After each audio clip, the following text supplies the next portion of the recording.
Good morning. It's Thursday on the downhill slide of another week. I'm back.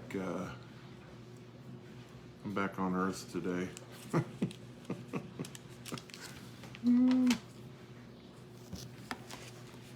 Yesterday was a little bit of a meltdown. It's all right. Well, I don't know if Wi-Fi is a little slow, if this is working. Maybe there's nobody on Facebook today. Maybe we're all getting off of this thing and maybe get back to a normal life. I don't know. Come on. Anybody out there? Oh, there we go. Show them we got. Oh, Jan. There you are. Hi, Jan.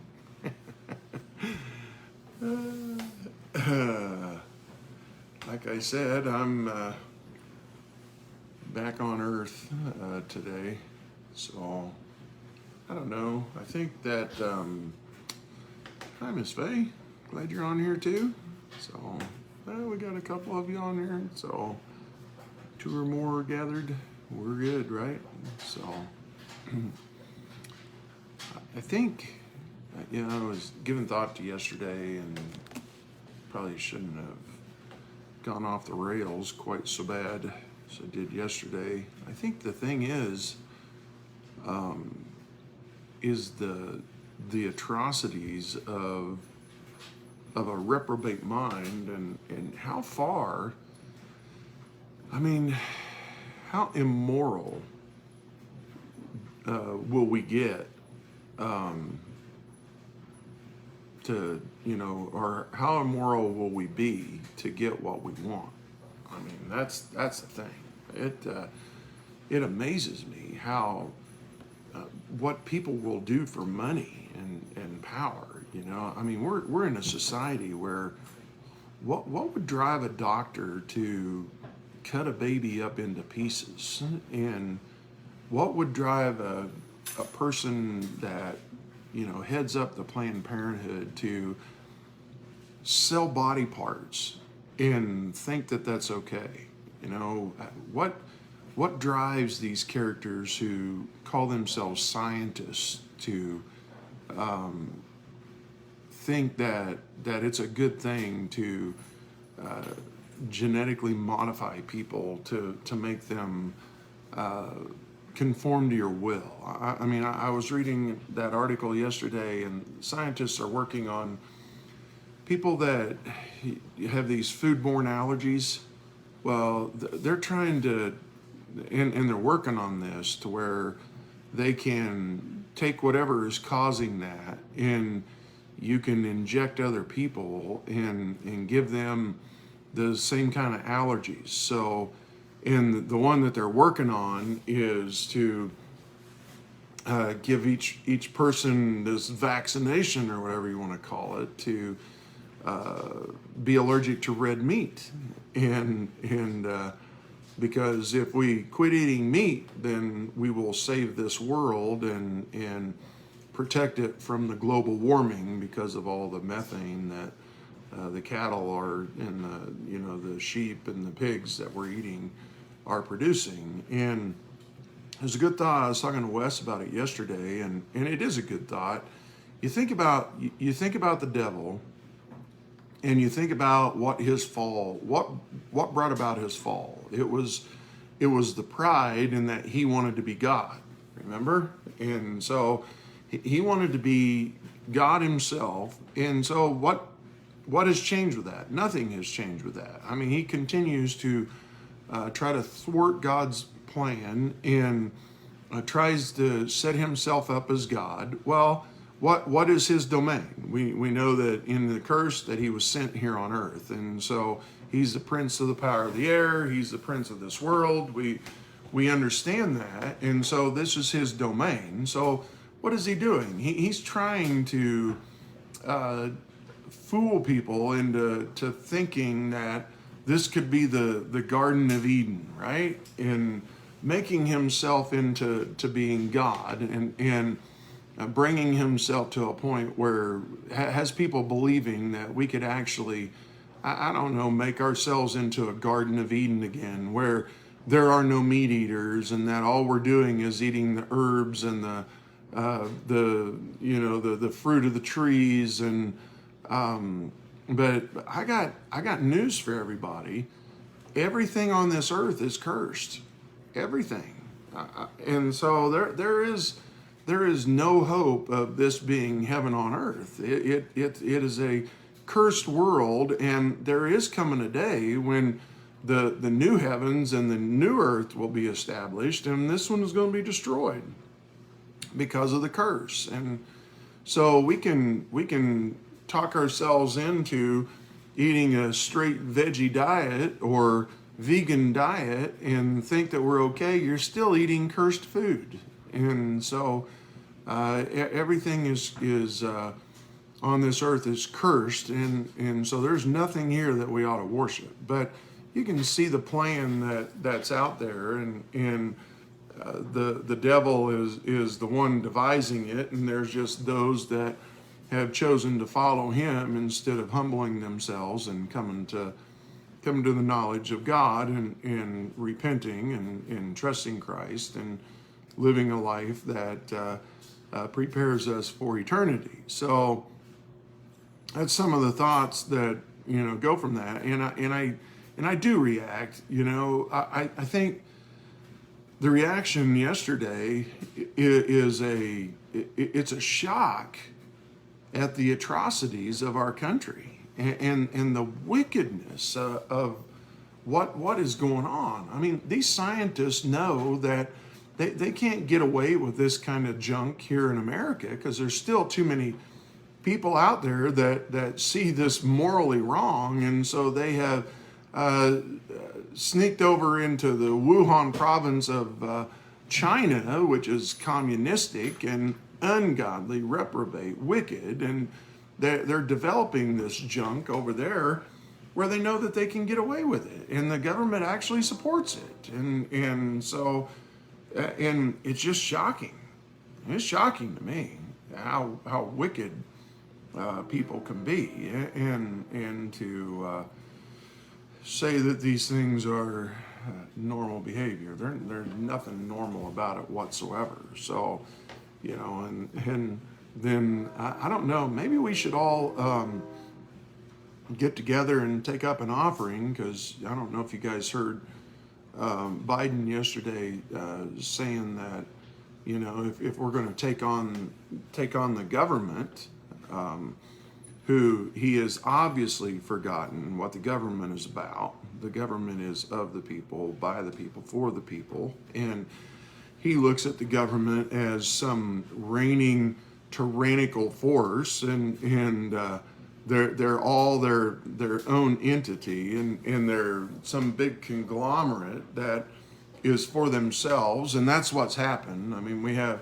someone gets elected, and the very next day they're already working on their reelection, and they forget what it's all about. And so then he comes out and says, if you're going to take on this country, and he's talking to citizens, that you're going to have to buy F-15s and nuclear bombs. And this comes from a president, and the division is crazy, isn't it? So, and the immorality, the division that's going on, just some sad days, right? So with that, we have some challenges that are coming, that are here, and we just have to deal with them in a way that is honoring and pleasing to God. So that's what we need to look at. And so in Proverbs 24:10, I read this morning: if thou faint in the day of adversity, thy strength is small. And do I faint? I look back, and God revealed to me sometimes where I have fainted in the day of adversity, and I don't want to do that. I don't want to fall during those times. I truly want to stand and be what I need to be, and to faint, you have the idea of kind of pulling back, maybe to sink, to relax, to do nothing, to slack off and just hide out, maybe. And adversities are here, and they happen. And adversity, you have the idea of distresses in your life. I mean, that's what an adversity is. There's travail, and sometimes you find yourself in straits. So what are you going to do? Well, thy strength is small if you sink, and it's limited in what you're able to do. And let's not be that, but let's stand and remember who it is that we're following, who it is that we're walking with, who it is that we are representing, and never forget that. I think that's the biggest thing, is remember who we represent. And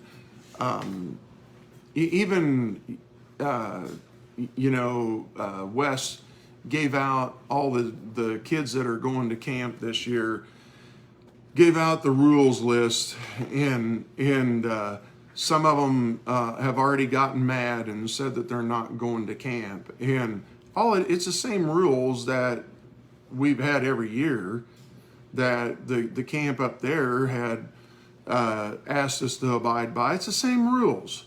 So let's use the same ones. And now we have teens that are all mad and don't want to go because of rules. And one of the biggest ones is, don't wear T-shirts that represent the world. Don't wear T-shirts that represent the people of the world. We're not there to we're not there to represent them. We are there as a group of almost 60 people, and we are there to represent the Lord, and we're there to represent His church, and that's it. So people just don't get it, and parents that allow their kids to be that way, shame on them. Just shame on them for getting their pants in a wad because they think that their kids ought to have their own identity. Well, you're not having an identity by identifying with people of the world, all right? There's no identity with that. You're just representing some hellbound sinner that represents this ungodly, reprobate world that brings people to a point of cutting babies into parts and selling them, and that's what you represent. And just represent the Lord. And we need to do that. And why? Because our God is great. I mean, I was reading in 2 Kings chapter 6, and there Elisha makes the axe head swim. I mean, what an awesome story. And then it goes on, and we know that Syria was getting ready to attack Israel. Elisha goes to the king of Israel and says, don't go through this area or you are going to die, because Syria is going to attack you. And the Syrian king hears about this and says, who is this? Who's the traitor in our group that's telling Israel where we are? And the guy said, hey, there's no traitor. It's just Elisha. He's a prophet of God. And he told him not to go there. And he said, well, let's go find this guy. He said, well, he's in Dothan. So they went down there. He surrounded him. And it's during this time that Elisha's servant comes out and says, hey, we are surrounded by the enemy. And remember, I've used this story many times. And Elisha says, hey, Lord, I pray that you open his eyes that he may see. And the Lord opened the eyes of the young man and saw and behold the mountains. The mountain was full of horses and chariots of fire round about Elisha. Now, look, we need to understand the same God of Elisha is the same God we have today. And what a joy it is to represent him. I mean, these characters of the world, they don't represent us in any way whatsoever. But God does. And we need to remember that in our own lives. I mean, we are representing, we are an ambassador of Christ. We are an ambassador of the one who spoke this world into existence. We are an ambassador of the one that his death on that cross and was sufficient to save every person that's ever born here. It was sufficient to save everyone from their sins. And I mean, this is our God. This is our God who made the axe head swim. This is our God that protected them from the armies of Syria. This is our God that guides us every day. There's nothing better than representing our God. He's our God. He's our Father. I mean, everything that we have is because of Him, and we ought to truly be worshipful and humbled and just thoughtful of who God is and letting other people know about Him. And then here's the world's attitude. Look at this in 2 Kings chapter 6. We get down towards the bottom of this chapter, and here's what I wrote down. The world wants to blame God for everything bad that happens, but they don't want to humble themselves, repent, and call on God. They do not want to give Him any credit for anything good. They did that in their own strength and their own power, but if there's something bad, then they're real happy to blame that on God. And typical world's attitude, but here, this is the king has been saved by God, King of Israel, said, don't go there. And so they ended up, he gave him the army of Syria into his hands, right? And we saw that. And well, now we get to a little later on, Israel still hasn't repented and still hasn't come back to God, even though God delivered them and gave them a great victory. And it came to pass after this that Ben-Hadad, king of Syria, gathered all his hosts and went up and besieged Samaria. Well, Samaria is where Israel's main city is at, right? And there was a great famine in Samaria, and behold, they besieged it until an ass's head was sold for 80 pieces of silver, and the fourth part of a cab of dove's dung for 5 pieces of silver. I mean, you talk about nasty, what they are having to eat just to live. And the king of Israel was passing by upon the wall. There cried a woman unto him, saying, help my lord, O king. Here's one of these atrocities that it's amazing what's going on in our world today and how vicious people can be. Well, look at how vicious these people were.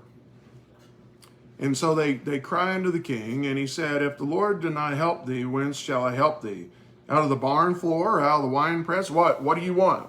You want food? You want something to drink? And the king said unto her, what aileth thee? And she answered, the woman said unto me, give thy son that we may eat him today, and we will eat my son tomorrow.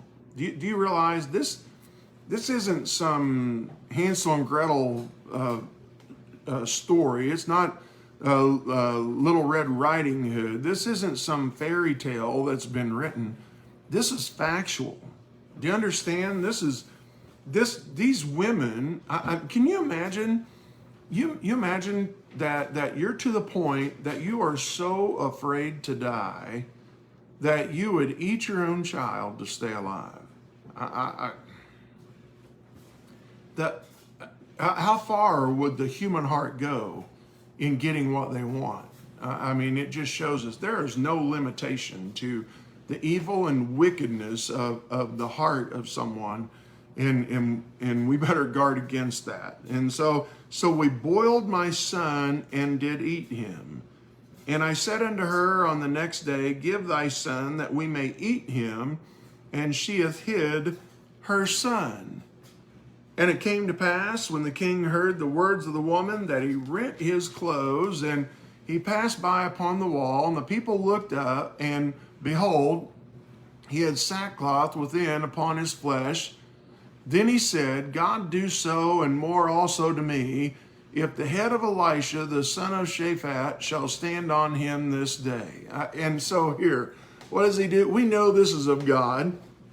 And God, we are so sick and tired of you. And so what they can't get to God, so they go after God's man. And so they go after Elisha. And what's Elisha doing? Well, but Elisha sat in his house, and the elders sat with him. And the king sent a man from before him, but ere the messenger came to him, he said to the elders, see how this son of a murderer has sent to take away mine head? He called the king a murderer. I'm sure if certain people watch the the devotion I had yesterday, they'd like to hold that over my head and say that it wasn't a godly reaction and that we shouldn't be doing these. We should always show respect. And look, Joe Biden isn't any better than the king of Israel during this day. He is a murderer. I mean, he is doing everything he can to fund this Planned Parenthood. He is they're doing everything they can to fund these scientists that are trying to genetically modify people and to trying to make this into the devil's Garden of Eden. And I mean, we're dealing with people today that are as wicked as these characters. They would eat their own children to stay alive. So yeah, sometimes you call them out for who they are. And if you don't like it, well, I don't know what to tell you. Read all your Bible, okay? And Jesus wasn't some pacifist that, some 60s Woodstock hippie that sits around smoking dope and wants to have peace and love with everyone. That isn't God, and don't ever put him there. And I get so tired of these pictures of showing Jesus looking like some stinking hippie of Woodstock. He wasn't a hippie. He wouldn't tell you that that's a shame for a man to have hair as a woman and then turn around and have hair as a woman. He wouldn't do that. Don't make him into a hypocrite, and then that makes him a man and makes him only a man and never God. So, people need to get over themselves. And so, anyway, we go on. See how this son of a murderer has sent to take away mine head. Look, when the messenger cometh, shut the door and hold him fast at the door. Is not the sound of his master's feet behind him? Don't let him in here. Don't let him in here with us. While he yet talked with them, behold, the messenger came down unto him, and he said, Behold, this evil is of the Lord. What should I wait for the Lord any longer? Here's the King of Israel. Why should I wait on God? Well, you haven't waited on God from day one. You're ungodly, you're a reprobate, you're an unbeliever, and then all of a sudden, you want to come and you want to blame everything on God. And that's just the world. It is the world. And we don't owe the world anything other than giving them the gospel. That's it. We share the gospel with them in love. We set an example as Christ would. We love the sinner. We're not obligated to anything to them other than sharing the gospel with them. But the world, they want to blame God, but they never want to humble themselves. Let's make sure we don't have that kind of pride and arrogance in our lives. We need to humble ourselves, those are the things that we need to do. I was thinking of yesterday. Yeah, I went off pretty good yesterday, and you know what the sad thing is? That's not what this was started for. This is a devotional time. It's not some political rant, and it's a time of devotional time. And the one thing I was convicted on that is I robbed God of his glory in that. It's not about me. None of this is about me. It's all about my devotions and how I walk with God, because God is priority. God is number one. That's what we need to look at. That's where we need to keep these devotions focused on him, because the world is always doing this kind of junk. And it has all the way back here during Elisha's times. And then Elisha goes on and he tells that messenger, he said, hey, there's going to come a time by this time tomorrow that a measure of fine flour be sold for a shekel, 2 measures of barley for a shekel in the gate of Samaria. He said, tomorrow this is going to be totally different. And then a Lord on whose hand the king leaned. So here's one of these king's disciples in here. Said, behold, if the Lord would make windows in heaven, might this thing be? And he said, behold, thou shalt see it with thine eyes, but shall not eat thereof. He said, you don't believe any of this, but you're going to see it, but you're not going to get to enjoy it. And then it goes on, and it says, and the king appointed the Lord on whose hand he leaned to have the charge of the gate. And this is after, you just have to go back in chapter 7 of 2 Kings and read the whole story, right? God scared the Syrians away, left everything in their tents. They came in, they spoiled everything. Very next day, they have cheap food, right? And it says that he comes to the man that had to have charge of the gate. So the one he leaned on, he said, hey, I want you to have charge of the gate of the city, all right? And the people, they heard about this, and they're starving. And it says that they trode upon him in the gate, and he died, as a man of God said, who spake when the king came down to him. And you know the thing in this that we ought to be thrilled with is that God is always a God of his word. And look, if he says that he'll take care of us, he will. We need to trust that. We need to stay focused on him. We need to, the atrocities of this society are wicked and stunning at times and shocking and make you sick at your stomach. And we're in such a wicked society.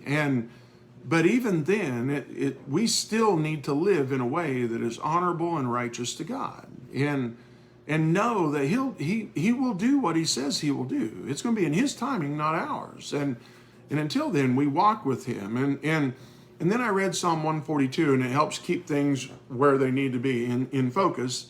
And David writes this, and he does this while he's in a cave hiding from Saul, right? I cried unto the Lord with my voice unto the Lord did I make my supplication. I poured out my complaint before him. I showed before him my trouble. When my spirit was overwhelmed within me, then thou knewest my path. In the way wherein I walked, have they privily laid a snare for me. I looked on my right hand and beheld, but there was no man that would know me. Refuge failed me. No man cared for my soul. I cried unto thee, O Lord. I said, thou art my refuge and my portion in the land of the living. Attend unto my cry, for I am brought very low.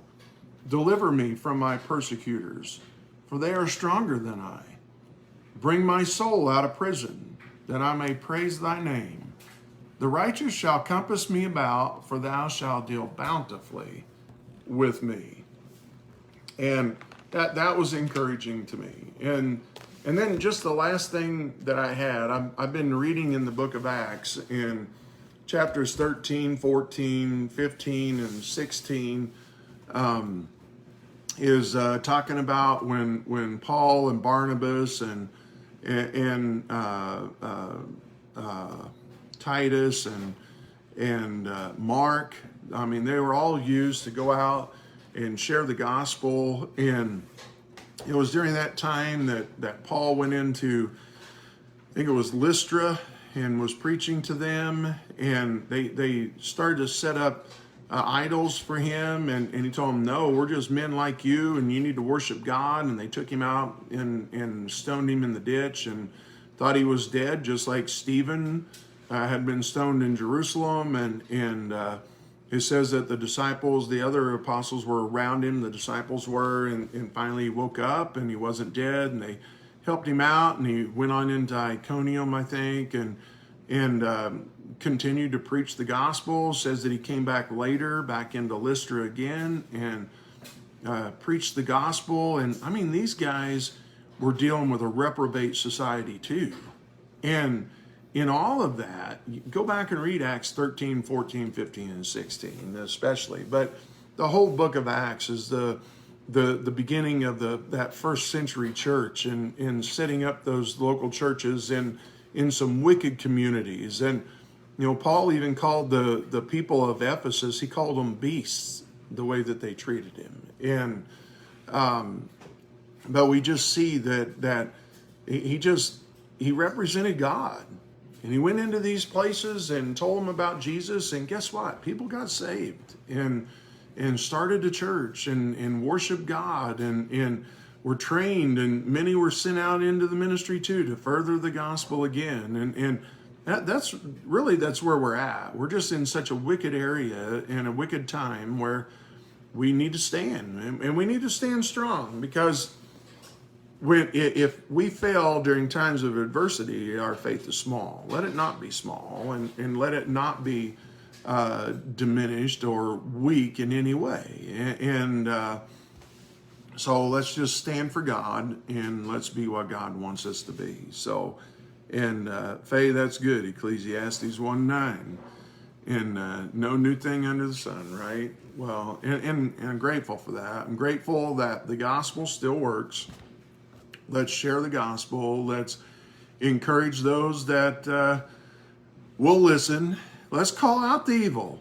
We need to. We need to stand against it in this culture today and be what God wants us to be. So don't forget, guys, if you are, if you're in town, we have Pensacola Christian College going to be at the church tonight at 7, and haven't had them in years. So we'll see how it goes. We're looking forward to a blessing and be a special service tonight. And so come on out, guys, if you can.